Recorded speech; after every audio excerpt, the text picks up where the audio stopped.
একমাত্র তোমার মালিকের ইবাদতবন্দি করবে, এই জন্য তোমাকে সৃষ্টি করেছি।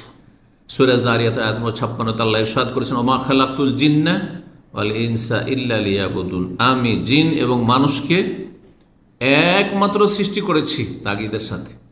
কিসের জন্য? লিয়াবুদুন, আমার ইবাদতের জন্য। আমি এটা করতাম না, কেন করেছি? শুধুমাত্র এই যে তাগিদ, এই ভাষাতে আল্লাহ বলেছেন ওমা খালাকতুল জিন্না ওয়াল ইনসা, আমি জিন মানুষকে সৃষ্টি করিনি অন্য কোনো গরজে, ইল্লা লিয়াবুদুন, একমাত্র আমার ইবাদতের উদ্দেশ্যে সৃষ্টি করেছি।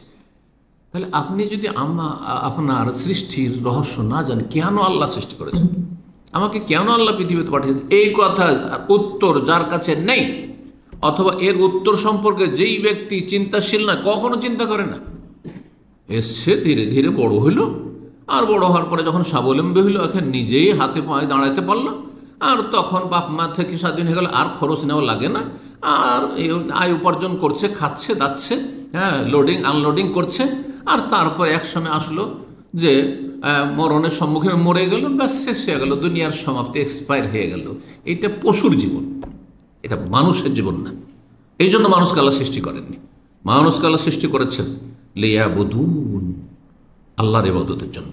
জিনকে আল্লাহ সৃষ্টি করেছেন তার ইবাদতের জন্য। তাছাড়া সমস্ত যা সৃষ্টি রয়েছে, হ্যাঁ, গাছপালাই হোক আর পশু পাখি হোক, আর যা কিছু দেখছি আর না দেখছি, সব আমাদের জন্য। কোনো কিছুতে আমাদের কোনো ফায়দা রয়েছে, কোনোটাতে কোনো ফায়দা রয়েছে, কোনোটাতে কোনো ফায়দা রয়েছে।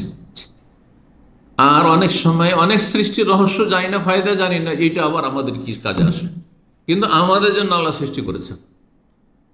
আলেমাহু মান আলেমাহু ওয়া জাহিলাহু মান